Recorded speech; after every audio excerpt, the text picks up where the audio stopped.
Hello and welcome everyone to the TLMI prinTHINK webinar. Today our webinar is adding 3D motion and foil effects without adding additional materials. I'm Keith Grimm, Vice President of Label Tracks and a longtime member of TLMI's technical committee.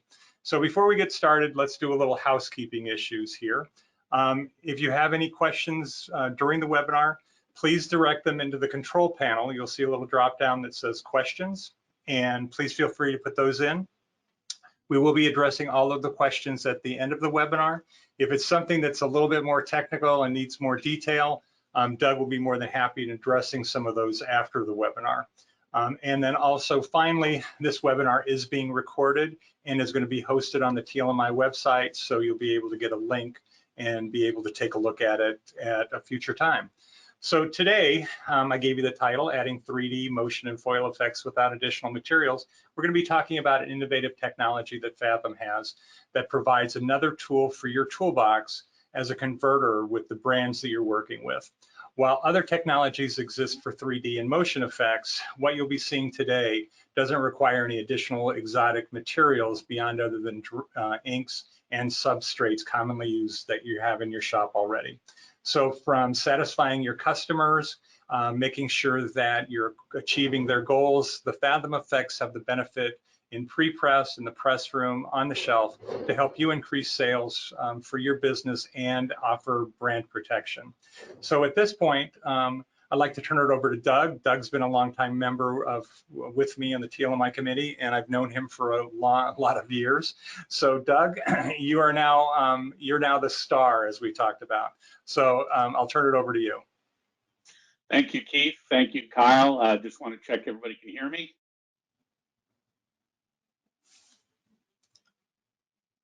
I think you're good. Can you hear me?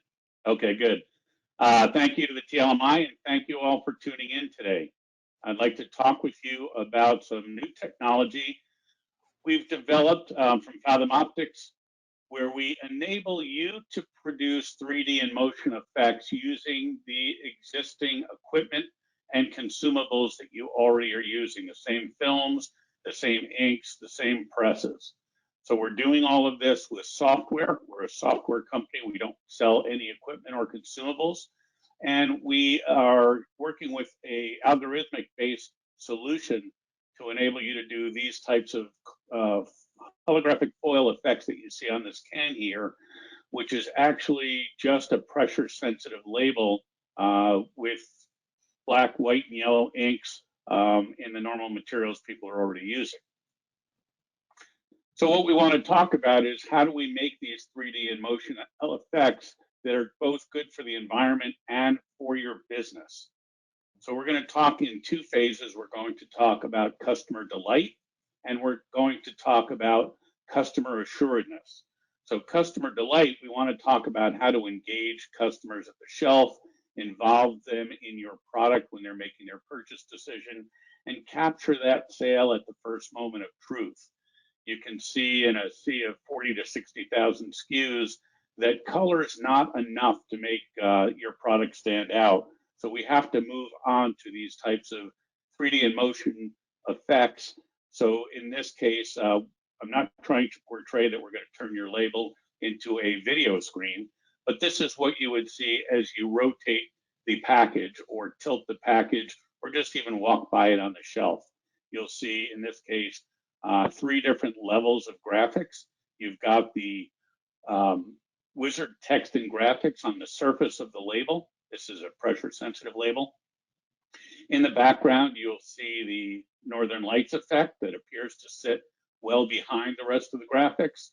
And then at the top of the wizard staff, you'll see a rotating orb that seems to come out of the front of the label. We can achieve different looks from a metallic look to a holographic or a foil look, or a color overprint type of a look so that it doesn't appear to have a metallic look at all.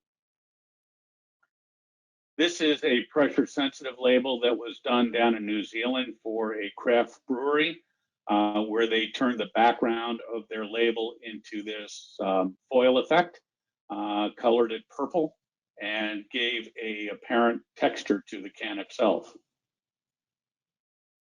This is a shrink sleeve label that was done for a brewery in the southeast of the US. You can see the water has some motion to it, and the fire at the bottom of the can also appears to do some dancing. This is a flexible packaging application. This happens to be the fingerprint that we did, and it would show, in addition to the effects that move in either the upright or the left-right, up, down, left-right orientations, we also have a number of different test targets to enable us to calibrate our process to your process so that it's a very specific setup, which makes it very difficult for people to counterfeit it. This is a folding carton application. This is a tube application.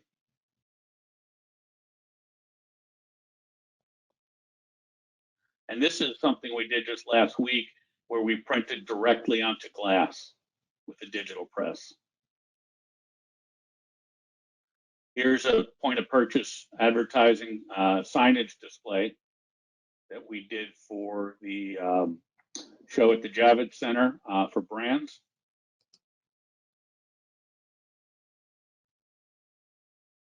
So you can see there's a lot of different applications for the software. Here's an in-mold label application. And this is something we just started playing around with, doing vehicle wraps. I was told to warn you that you may have different internet speeds, bandwidth issues. So if this isn't moving smoothly, that could explain what the problem is. But this is done with the commonly used vehicle wrap material, in this case on a test form. And when it comes to customer assuredness, one of the things that we can do is provide a authentication function in the graphics, because if someone were to counterfeit the graphics as you see on the left, and they were to manipulate them, either rotating them back and forth, tilting them forward or back, or just walking by it on the shelf, and you don't see anything happening, you would know that that's a counterfeit material. Whereas on the right, you see the motion that should be taking place, and in this case, both the motion of the diagonal stripe that's moving up if you turn one way, if you turn the other way, the stripe will drop down. And then you have the Q-bird effect, that pattern in the background that appears to sit inside the rest of the graphics and shows the light reflecting off the different apparent surfaces that are there. So there is a built-in security feature into our, what we refer to as our commercial level of the product, everything that you've seen here, without any extra cost for that verification function. This commercial level of the capability is intended for any customer with any press to be able to get a result. It doesn't require higher resolutions or registrations or any other functionality in order to work. We can provide different devices that can be printed onto a package to authenticate it. And again, this is all at the commercial level. We can do things like event passes or gift cards. In this case, this is a biomedical device that was looking for some type of authentication. This is used for testing for jaundice on newborn babies. And that little logo that they have on the left of the bird actually has 3 different motions involved in it. You can see in the background, there's that diagonal stripe moving up and down. Surrounding the bird and what would be its feathers as one effect, and then the body of the bird has a third effect. And this is all in a very small area.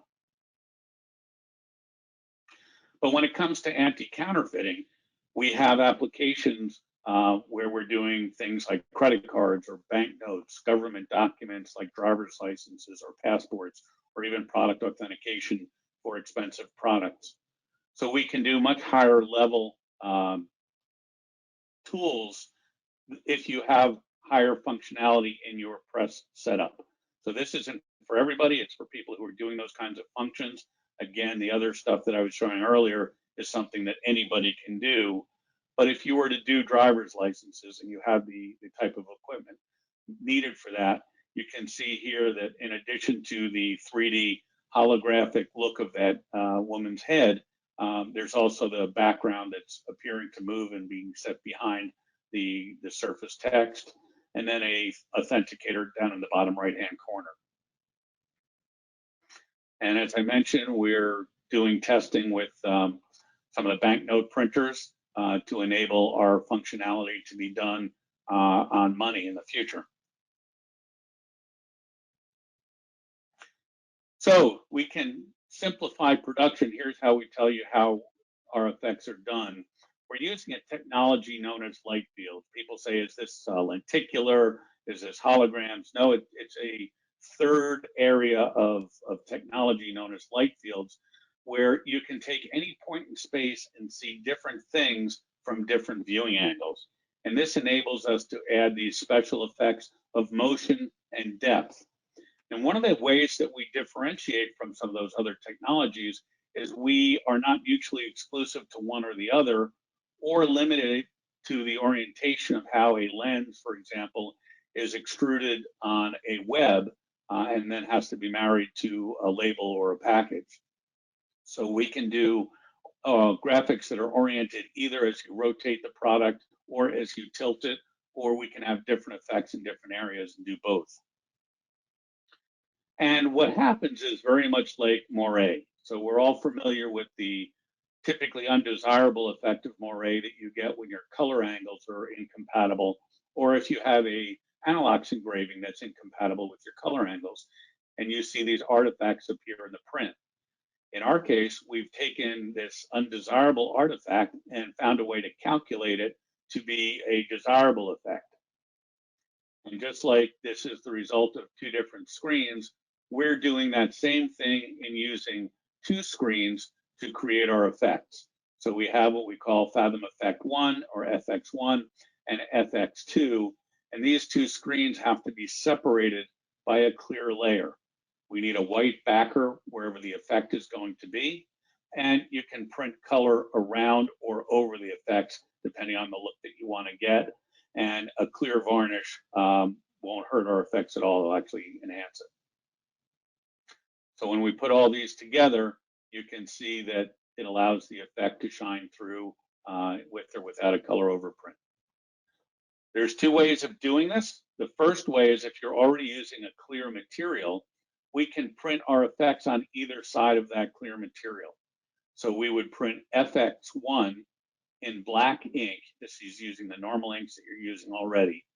Print a white flood of ink on top of that, turn it over, print FX2 in either black ink or white ink, and then all of your color overprints go on top of that and any varnishes that you want for protection.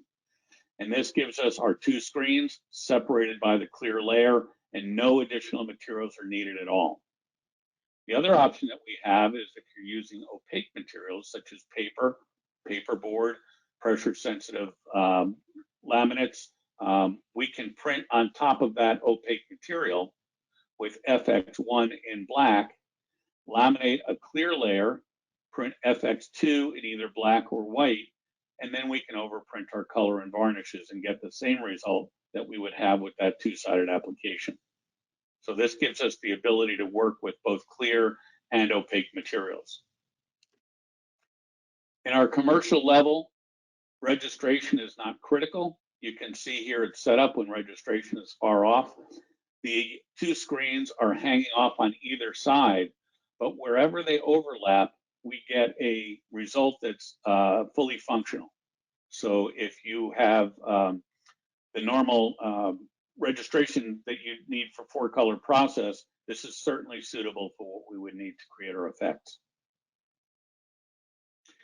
We can help to simplify the supply chain because these days we get a lot of requests for people saying that they can't get metallized material, they're having trouble getting specialty films, and they notice that the effect, this rotating orb at the top of the staff, appears to be a metal foil or even a hologram, and we're actually doing that on standard pressure sensitive materials. So the impact is pretty significant. In the case of foils, cold foil material, about 95% of that is waste. So all the rest of that ends up being landfilled. And you typically have to buy a lot of material, whether it's a hologram or a foil, to cover the length of a run. And as that run expands in length, you have to buy more material. And if you have too much, well, you have to inventory that for a while, and you run the chance of it becoming obsolete. So there's some costs and storage issues as well as sustainability problems with that. When it comes to sustainability, we don't require any dissimilar materials if you're already using clear films. We can replace metals in the case of those metallic foils or even cold foils. And we can help you to print just the amount that you need for the job. So it's a software-based solution. We sell TIFF files, not foils, and those TIFF files are good for whatever length of run you have. This is a nice example that we did on craft board, where we've printed an effect, and the only area where we have that clear separation layer is in the area of the print. So we didn't need a film going across all of the board. We just used a sufficiently thick layer of varnish to separate our two screens. We have received 3 different forms of recognition in this past year from the FTA. We got their Technical Innovation Award for our light field technology. The Miraclon Global Flexo Innovation Awards recognized us with highest honors for the labels we were able to produce. And Savia, a Spanish paper company, gave us an award for sustainability for our solution. So at this point, I'm going to stop and pause for questions, and thank you for your time. Okay. Doug, what a great presentation. Thank you. And we do have some questions that have come in. So what are the requirements for substrates that are used to produce the Fathom effects? That's a good question. So when it comes to the base material itself, if it's a clear film, we're looking for about 50 microns or maybe 2 mil. Depending on the resolution people are capable of imaging and printing at, we can go down to 1 3/4, maybe 1.5 mil. But 2 mil is a good ballpark for what we're looking for. When it comes to the lamination builds, the base material is irrelevant to our process. So you could print on a paper label, you could print on board, you could print on white bop. It doesn't matter to us. And if you can downgrade that material and put the thickness into the clear layer, that just helps us to get more activity in the effect, either more motion or more depth. Okay, so here's kind of a follow-up question to that is, can you produce these effects with any types of inks? Yeah, that's a good question as well. So we started out doing just UV inks, and we thought we needed that precision of those inks that sit exactly where they're placed initially. But we've now run water-based inks, solvent-based inks, we've run offset, we've run flexo, we've run digital, all with good results. So it's the normal inks you're using today. You don't need to get specialty inks for this. Okay, very cool. Any special plates that you might need along with that, or? Initially, we thought so. We thought we needed the accuracy because what we're doing is basically around 500 line per inch microlines. So we thought we needed that pixel for pixel accuracy that the Kodak Miraclon Flexel and X plates required, and imaging those at 2400 gave us a very, very good result. We were able to do everything that we needed to do with those plates. But since then, we've been able to expand that out, and hopefully there's no commercialism issues here. We've also been able to work with plates from McDermott. We've used the ITP60 plate with the UV LED XPS exposure at 4,000 pixels per inch, that HD Flexo, and that's gotten us just as good a result. We're now working with DuPont and qualifying their plates as well. Okay, very good. So here's another good question, I think. In the past, we found it challenging to do lenticular printing in file prep and on press. Is this something that really I can do or anyone can do? Yeah, we get that question a lot because people who have done lenticular know that you need special software to do it. You need special skills to be able to plan for the interlacing of the different images. And then when it gets to press, you have to deal with stretch and shrink and registering of a lens to a material that might be moving. So usually what we hear from these people is, well, before you came in, we didn't think this was possible. But after doing it, we can't believe how easy it was, because it's just like doing an additional spot color or a spot foil or varnish. Again, it's the same inks, the same plates people are already using. So yeah, it's very easy to use, and people are very appreciative if they've done any of those other technologies. Okay. Well, I think that's it for our questions. So if there are more questions that people have, please make note of Doug's email at the bottom of the slide here that you see. Please feel free to reach out to him at your convenience, because I know he'll be more than happy to answer anything that you have or get you, any supportive material that you might want to be able to share. So at that point, I'm just going to go ahead and let everyone. Go ahead. Real quick. Yeah, there are a few questions here that have come in. Oh, okay. I didn't see any of them here. I'm not seeing them, so I'll let you go ahead and read them off then, Kyle. Yeah, absolutely. So the first one is, what press features are needed to provide the highest repeatability consistency? So the only features we need on a press are that you can print on both sides of a clear layer.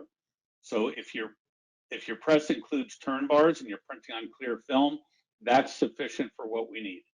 If you have inline lamination, whether that's material that's already got adhesive on board or whether you can print the adhesive, as long as we can print before and after the lamination station, that's all we need.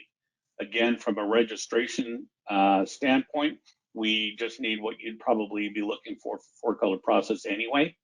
And the things that will cause us problems are things like chatter or bounce that you're already dealing with anyway. So those are the types of things that we would be concerned about. And for that reason, we use soft tapes, mounting tapes, and that helps us around some of those issues. Great. And then going away from clear film, can you use a 1.5 mil white OPP? We can use white as a base material, but we still need a clear layer to separate our two screens. So you could take that 1.5 down to 1 or even 0.5 if you can get it, and then give us a clear lamination on top of that, where we print FX1 on the white, put down the clear, and then put FX2 on top of the clear. That makes sense. So we have to have a clear layer. It can be sufficiently thick varnish layer though, if you can put down, again, it's about 50 micron or about 2 mil of varnish.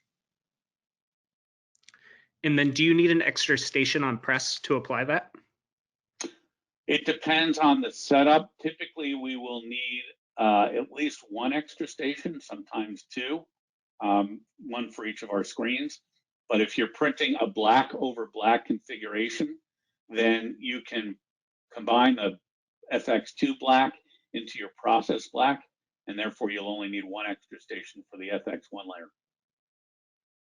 Awesome. And the final one here, and I think you might have already answered it, but I'm going to ask it anyway, is should process colors printed on top be fairly light in density? That's a great question.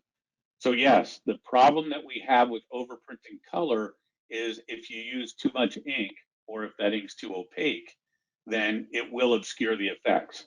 So you will want to stay typically somewhere between 50 to 70% maximum, and make sure that the inks you're using have good transparency to them.